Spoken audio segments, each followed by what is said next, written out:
हिमाचल में तेंदुए और जो इंसान का जो कन्फ्लिक्ट है वो जैसे कि लोअर और निचले इलाकों में और मिडिल हिल्स में पाया जाता है।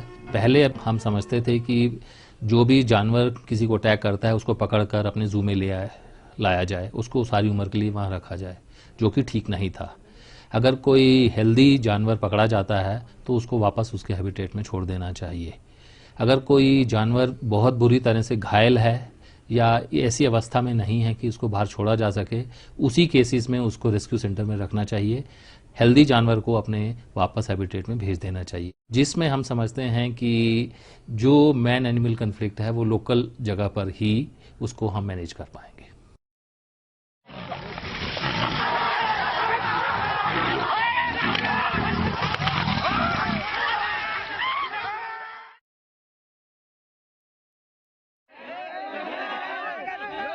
जरूरत पड़ने पर हम हस्तक्षेप करने के लिए तैयार रहें। हमें हमारे उपकरण हमेशा तैयार रखने चाहिए, जैसे सीढ़ियां, रस्सी, जाल, लाउडस्पीकर, सर्च लाइट, डार्टिंग का सामान, बैफल बोर्ड और ड्रग्स इत्यादि।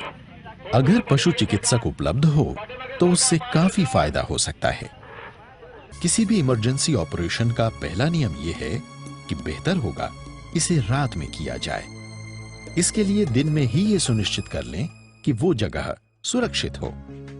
बचाव के लिए जरूरी सभी उपकरण और जानवर को ट्रैंक्विलाइज करने के बाद उसे वहां से ले जाने के लिए एक ट्रैप केज तैयार हो।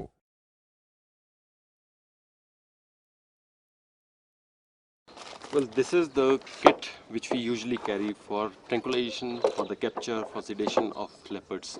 Whether we are going to some open area, some wild area. ये है तेंदुए को बेहोश करने के लिए जरूरी सामान।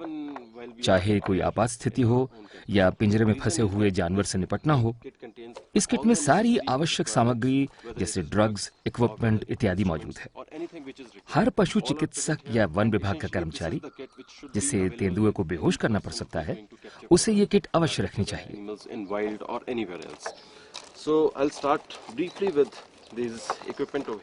पहले हम बात करेंगे लिक्विड पैराफिन की। ये बहुत काम की चीज है। अगर आपकी गन में थोड़ा जंग लगा हो तो ये उसको साफ करने में काम आती है। कसे हुए जोड़ों को खोलने में, खासकर बारिश के मौसम में जब भी नमी ज्यादा होती है, तब ये काफी मददगार साबित होती है। And especially more important in the times when the monsoon is there or there's a lot of humidity in the environment. Well, this is the simple because I am carrying simple pneumatic. मेरे पास है pneumatic blow pipe, जो 15 metre की range के अंदर बहुत अच्छा काम करती है। इसकी खूबी ये है कि 10 मीटर से कम रेंज में भी प्रेशर बदलकर आसानी से इसका इस्तेमाल हो सकता है। इसकी प्रेशर रेंज 0 से 7 तक होती है और उसे जरूरत के मुताबिक बदलकर 15 मीटर के अंदर किसी भी रेंज में ये ब्लो पाइप काम आता है। So you can always go in for a nearer target or even a target which is quite little bit far off also. So this is quite handy for our routine purposes. जो भी ये ट्रैंक्विलाइजिंग का काम करने वाला है, उसने जाके देखना है कि उसका वेट क्या है। वेट मैनेजमेंट ये बहुत इंपॉर्टेंट चीज़ है इसमें, और वो वेट के हिसाब से ही सब इसमें जो डोसेज बनते हैं दवाई के, ये उस पर निर्भर है। तो एक रफली जज करना है कि इसका वेट कितना हो सकता है। समझो एक लेपर्ड है, उसका 40 किलो वेट है, तो पहले वेट मेजरमेंट जो भी है अंदाजा लगाना, प्रॉपर अंदाजा लगाना, यानी लगभग सही, इतना तो नहीं, ऐसा वेट करके तो नहीं बोल सकते कि ये 42 किलो का या 43, 40 है या 45 है या 35 है, इन बिटवीन नियर अबाउट आना है। उसके बाद ये है उससे लड़ने के लिए इक्विपमेंट, ये है सिंपल ब्लो पाइप, ये खाली 2 पुर्जे में बना है। इसमें इंजेक्शन डाल के बाद में एक डार्ट करना है, यानी उसके तरफ उसके थाई के मसल पे उसको मारना है। ये है सिंपल ब्लो पाइप। और यदि तेंदुआ ऐसे सिचुएशन में कभी कभी बहुत ही नज़दीकी पैक हो जाता है तो ब्लो पाइप की कोई ज़रूरत नहीं है। ये है सिंपल डिवाइस जॉब स्टिक करके, ये जॉब स्टिक ये भी 2 पुर्जे में है, अपन लॉन्ग बना सकते हैं इसको।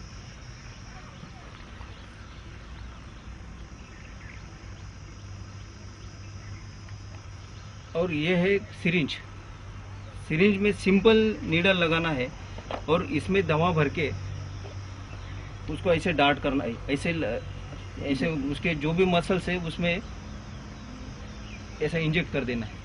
ये सिंपल है। Well, this is the needle, special needle. It's having holes on the side. ये है खास needle. From where the drug इसके will दो तरफ discharge छेद the होते हैं body into the muscles. जिनसे बेहोशी की दवाई शरीर में प्रवेश करती है। So this is the इसका सिरा it is नुकीला है, it is pointed पर इसके निचले हिस्से में कोई लॉक नहीं होता। on the जब कभी ऐसी जरूरत हो कि नीडल शरीर में जमी रहे, तो उस समय हम इसमें बर्ब या लॉक डाल देते हैं। barbed one. ये नॉर्मल सिरिंज नहीं है, मॉडिफाइड सिरिंज बोले तो दो सिरिंज के दो पार्ट इसमें जुड़े हैं, यहाँ जॉइन कर दिए हैं और ये है इसका ड्रग पोर्शन, इसमें दवा भरी जाती है और ये है हवा का पोर्शन, इसमें हवा भरी जाती है। ये सिरिंज के लिए जो नीडल है वो भी मॉडिफाइड नीडल है। ये नीडल जो भी नीडल होती है आमतौर पे उस पे जो नोकीला जो पोर्शन रहता है उससे दवाई अंदर जाती है, लेकिन इसमें ऐसा नहीं है। इसमें यहाँ एक नीचे छेद बनाया गया है और जो नोकीला पोर्शन है वो खाली मसल्स में ये दवाई नीडल अंदर जाने के लिए उसकी नोक बरकरार रख के नीचे एक छेद बनाया गया है और उसमें से दवाई चली जाती है। ये है इसका ओपनिंग और इसको अभी बंद इससे ये स्लीव से मैं ढक दे रहा हूँ इसको। यानी इसमें अभी जो भी सिरिंज में जो दवा भरी जाएगी वो जो ना तो आगे से निकल पाएगी ना इधर से निकल पाएगी। दवा भरी हुई जो सिरिंज है वो तेंदुए को मारते हैं, तब ये जाके जब उसके बॉडी को टकराता है उसके बारे में जब अंदर जाता है ये नोकीली पोर्शन से, तो ये स्लीव अपने आप पीछे आ जाती है और पीछे आने के बाद ये देखो ये दवाई अभी देखो ऐसी साइड से जाती है, इसको इसी साइड से अंदर चली जाती है मसल्स में उसकी।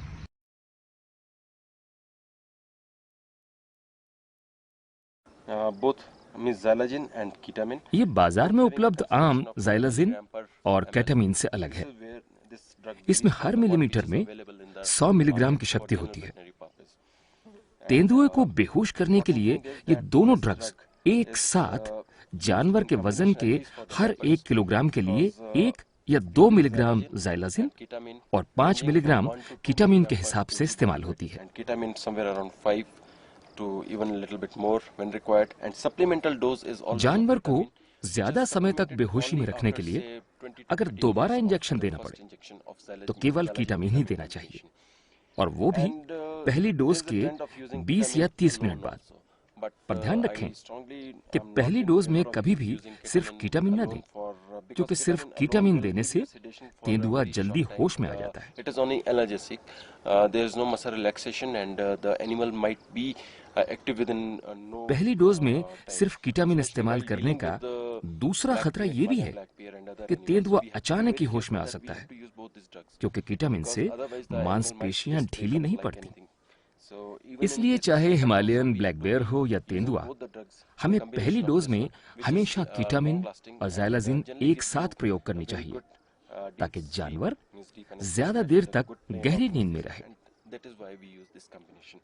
Effect of these drugs, xylazine and ketamine, is quite varying in individual animal.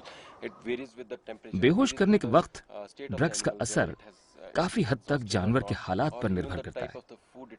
अगर जानवर फंदे में फंसा या किसी कारणवश ज्यादा परेशान हो तो उसके लिए ड्रग्स की मात्रा कम होनी चाहिए। बेहोशी के बाद तेंदुए का तापमान, सांस या धड़कन काफी ऊपर नीचे हो सकती है। ऐसी स्थिति से निपटने के लिए हमारे पास सारी दवाइयां होनी चाहिए, जैसे निकेथामाइड या एड्रेनालिन। कभी कभी ज़ाइलाज़िन से विडाल वंशियों को मिर्गी का दौरा पड़ सकता है, जिसके लिए डायज़ेपाम का होना जरूरी है। Sort of epileptic seizures are quite common in canine family. At that time we have diazepam also, which comes in handy also. And most important of these drugs is also another drug which is atropine or glycopyrrolate. if you are very sure that the animal has taken lot of अगर food, तेंदुए ने भरपेट खाना खा रखा हो to give in तो बेहोश करने से पहले एट्रोपिन this या all has to ग्लाइकोपाइरोलेट देना चाहिए। into septic seizures are quite common in canine family. At that time we have diazepam also, which comes in handy also, and most important of these drugs is also another drug which is atropine or glycopyrrolate.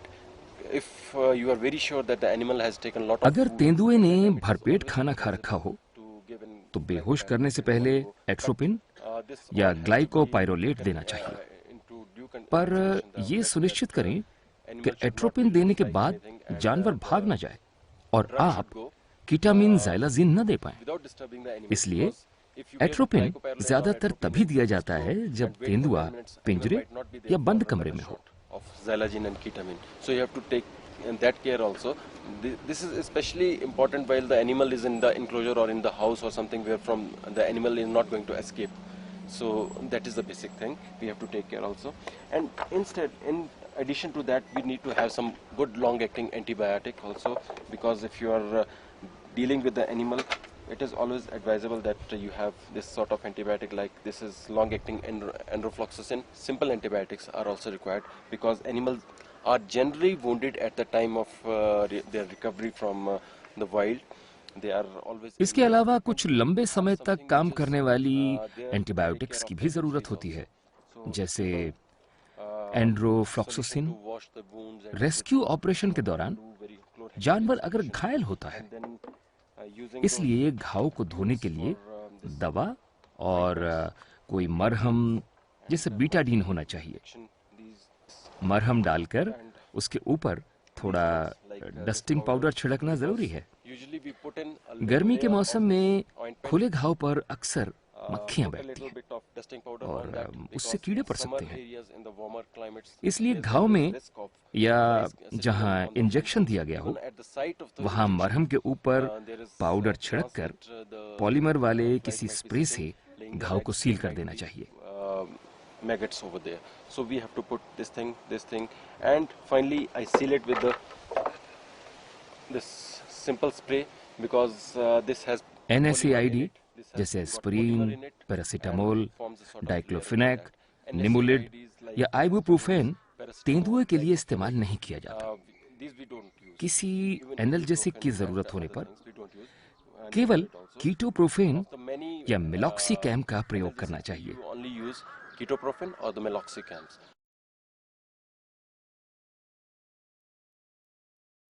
What all instruments you need in your kit is, you always need to have a measuring tape, a weighing scale, measuring tape, stethoscope, thermometers. अन्य उपकरणों में नापने का फीता, वजन लेने का यंत्र, स्टेथोस्कोप, थर्मामीटर, साधारण एडेसिव, पर्याप्त सिरिंजेस मौजूद होनी चाहिए।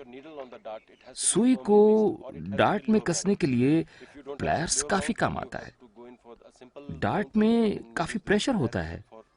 अगर सुई टाइट ना हो तो डार्ट से निकलकर सारी दवाई बाहर गिर सकती है। While it is being darted, so that will spill off all the drug out, and you don't know that how much drug has gone.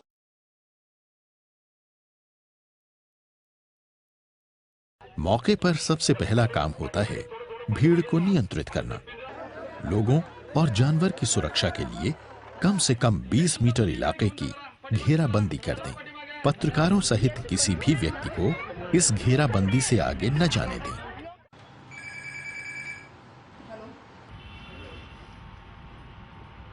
किसी कस्बे या शहर में पुलिस और फायर ब्रिगेड की मदद लें।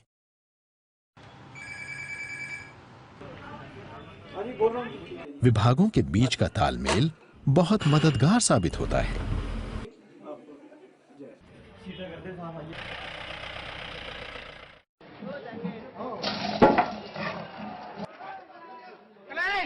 हादसे वाली जगह जहां पुलिस बड़ी भीड़ को नियंत्रित कर सकती है, वहीं फायर ब्रिगेड उपकरणों और बचाव की विशिष्ट महारतों के जरिए मददगार हो सकती है।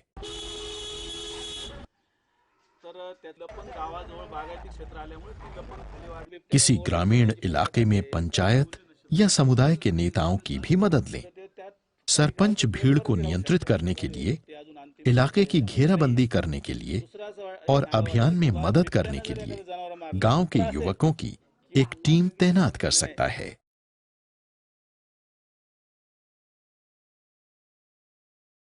जानवर को पकड़ने के लिए कुछ तैयारी जरूरी होती है। समय समय पर ट्रैप केज का मुआयना करें ताकि यह सुनिश्चित हो सके कि यह अच्छी अवस्था में है। इसके छोर नोकदार या तेज तो नहीं, इसमें तार या जंग वाली जगहें तो नहीं। पिंजरे में फंसे हुए तेंदुए अक्सर पिंजरे से टक्करें मारते हैं और अगर कोई उभरी हुई नोकदार या तेज चीज होगी तो उससे चोट लग सकती है। इसके अलावा पिंजरों को कुछ खास पैमाइशों के हिसाब से बनाया जाना चाहिए। पिंजरे के फर्श और दरवाजे के बीच 1.5 इंच का अंतर होना चाहिए ताकि पकड़े जाने के दौरान तेंदुए की पूंछ कट न जाए। पिंजरे की छड़ों के बीच कम से कम 8 सेंटीमीटर की दूरी होनी चाहिए ताकि पिंजरे की छड़ों को काटने की कोशिश में तेंदुआ अपने कैनाइन्स को नुकसान न पहुंचा सके। पिंजरे की लंबाई कम से कम 6 फुट होनी चाहिए। पिंजरे में कोई पैडिंग न हो ताकि क्रोधित तेंदुए उस समय पैडिंग की लेयर को निगल न जाएं जब वो पिंजरे में मौजूद किसी भी चीज को काटने की कोशिश करते हैं।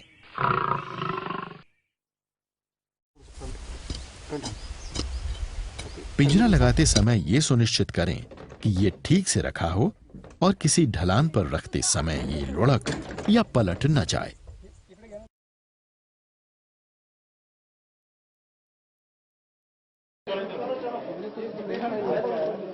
जब तेंदुआ पिंजरे में फंस जाए तो पिंजरे को फौरन बोरियों से ढक दें और उसे पास की वन विभाग नर्सरी, रेस्क्यू सेंटर या किसी ऐसी जगह पर ले जाएं जहां आम लोगों को दूर रखा जा सके। लोगों के नजदीक आने से तेंदुओं को बेहद तनाव हो जाता है।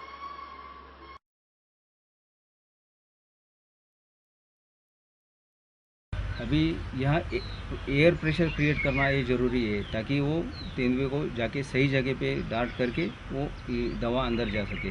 वो प्रेशर क्रिएट हवा का दबाव यहाँ करना बहुत ज़रूरी है। अभी देखो यहाँ एक डिस्क दिख रही छोटी सी रेड कलर की, ये अभी यानी समतल में लाना है उसको और बाद में उसमें हवा भरनी है। हवा भरने के बाद ये बिल्कुल यहाँ टाइट हो जाएगी, एयर टाइट हो जाएगा ये चैम्बर।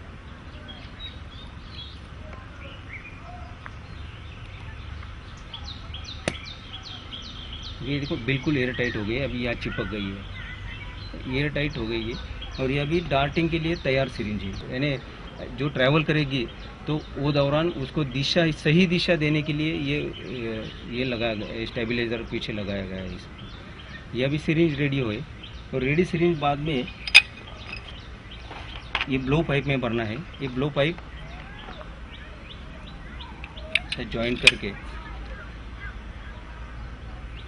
इसमें ये सिरिंज ऐसा चला जाएगा।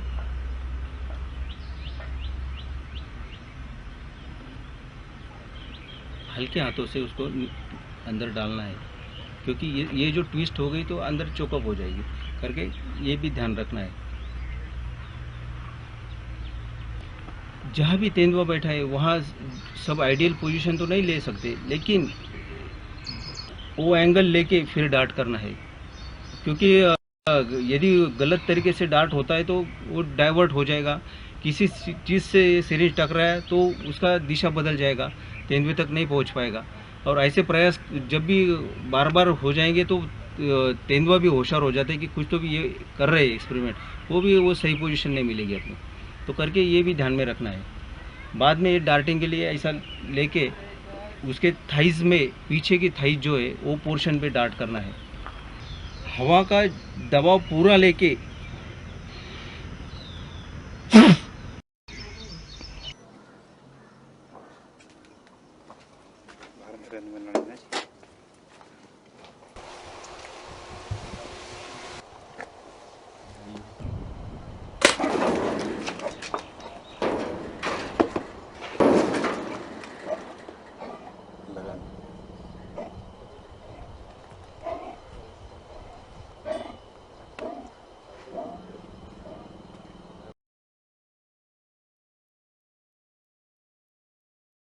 Well, once you achieve the level of tranquilization for your animal, जानवर को बेहोश करने के बाद ये आवश्यक है कि हर 10 मिनट में इसके 3 मुख्य शारीरिक लक्षणों की जांच की जाए। ये हैं तापमान, सांस और धड़कन। अगर तापमान बढ़ जाए तो उसे ठंडा करना पड़ेगा। अगर धड़कन धीमी हो जाए तो जानवर को स्वाभाविक शारीरिक अवस्था में लाने के लिए एड्रेनलिन का प्रयोग जरूरी हो जाता है।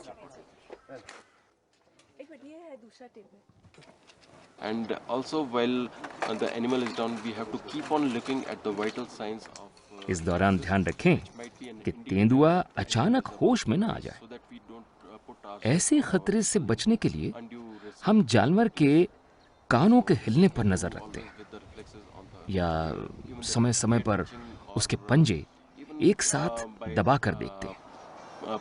pushing the paw together.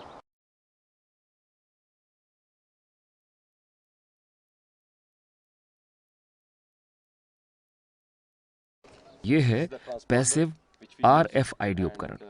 जैसे ही ये शरीर में प्रवेश करता है, रीडर के संस्पर्श में आता है, एक बीप के साथ ये पता चल जाता है कि जानवर रेडियो टैग्ड है। विशेष तौर पर जानवर को रिहा करते समय ये माइक्रोचिपिंग जरूरी है। जानवर को रेडियो कॉलर पहनाना भी एक विकल्प है। इस मामले में माइक्रोचिप सबसे सरल और किफायती साधन है।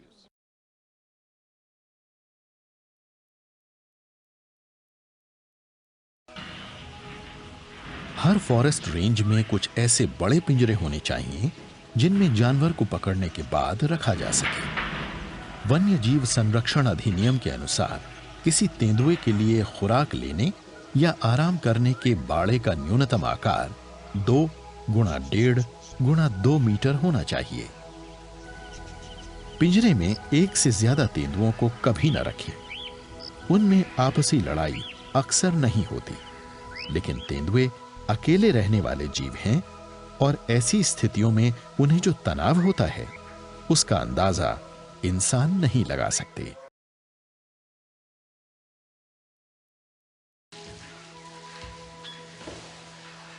पिंजरों को साफ करते समय फिनाइल या फिनाइल जैसी चीजों का इस्तेमाल कभी न करें, क्योंकि तेंदुए जीभ से अपने आप को साफ करते हैं और ऐसा करते समय उनकी खाल पर मौजूद फिनाइल उनके शरीर में चली जाएगी। विडाल वंशियों के लिए फिनाइल विषैली हो सकती है।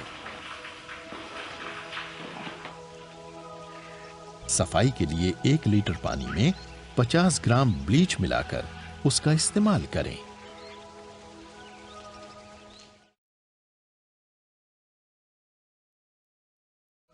अगर कोई तेंदुआ 24 घंटे से ज्यादा पिंजरे में हो तो उसे खिलाना जरूरी हो जाता है।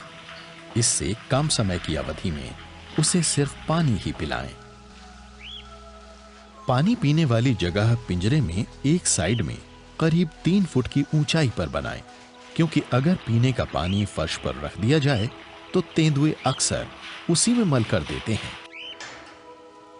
ज्यादा लंबी बंदी अवधि के दौरान जानवरों को खिलाते समय ये याद रखें कि विडाल वंशी प्रजातियों को रोजाना अपने शरीर के वजन की सिर्फ 5% खुराक ही चाहिए। लेकिन पिंजरों में मौजूद जानवर निष्क्रिय होते हैं, लिहाजा जंगल में मौजूद जानवरों के मुकाबले उन्हें कम खुराक की जरूरत पड़ती है। तेंदुए की खुराक तय करते समय इस प्रक्रिया का पालन करें। सप्ताह में 1 दिन जानवर को खाना न दें, ये उसके स्वास्थ्य के लिए लाभकारी है। 7 दिन के चक्र में हर जानवर को एक बार पूरा मुर्गा दें जिसके पंख हटाए न गए हों, क्योंकि तेंदुओं को रफेज यानी मोटे चारे और ऐसे महत्वपूर्ण सप्लीमेंट की जरूरत पड़ती है जो उनके शिकार के बिना मांस वाले हिस्सों में होती है, जैसे कि त्वचा, पंख, विसेरा वगैरह।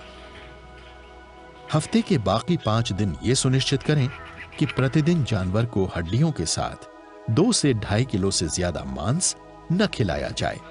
इस मांस को 1 लीटर पानी में 1 चुटकी पोटेशियम परमैंगनेट के ताजा बने सॉल्यूशन या उबलते हुए पानी में धोया जाना चाहिए।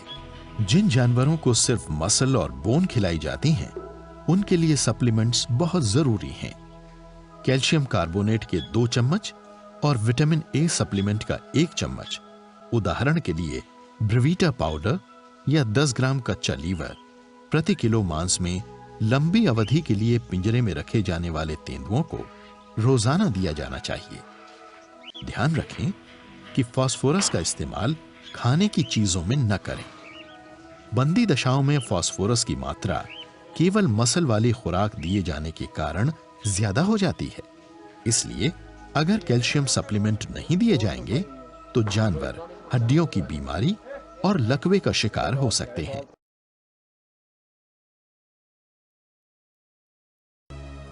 जिन तेंदुओं को इंसानों पर बार बार या जानबूझकर हमला करने के लिए पकड़ा जाता है, या घायल और अपाहिज तेंदुए जिन्हें लंबे समय के इलाज की जरूरत होती है, उन्हें कभी रिहा नहीं किया जाना चाहिए।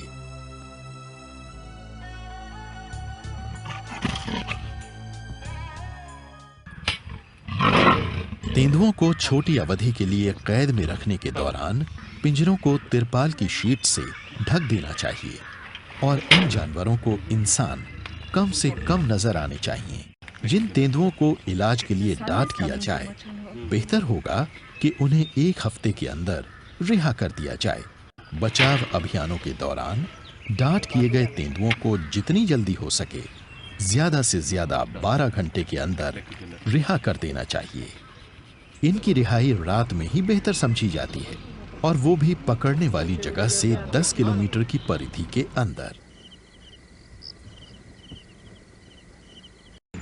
ध्यान रखें कि तेंदुओं को पकड़ने और रिहा करने के लिए कानूनन चीफ वाइल्ड लाइफ वार्डन के आदेश आवश्यक हैं। हम प्रदेश में अब लगभग 15 रेस्क्यू एंड रिलीज सेंटर, जिसको हम मॉडल फर्स्ट एड सेंटर कहेंगे, वो बनाने जा रहे हैं। इसमें एक ट्रेन स्टाफ होगा हमारा, उनके पास पूरी फैसिलिटी होगी, हर एक के पास ट्रैंकुलाइजर गन्स होंगी। एक शेड बनाया जाएगा, उसमें पिंजरे रखे जाएंगे। अगर कोई लोकल कॉल उनको मिलती है कि इस तरह का कोई लेपर्ड इमरजेंसी आई है, तो हमारी टीम वहाँ जाकर उसको रेस्क्यू कर सकती है। जब रेस्क्यू टीम को वहाँ पहुँचने में समय लगता है, तब आम आदमी में पैनिक आता है या आम गांव वालों में पैनिक आता है। क्योंकि अब हम रेस्क्यू टीम्स पूरे प्रदेश में बना रहे हैं, तो हम समझते हैं कि हमारी रेस्क्यू टीम्स समय पर पहुँचकर ये सिचुएशन को अवॉइड करेंगी।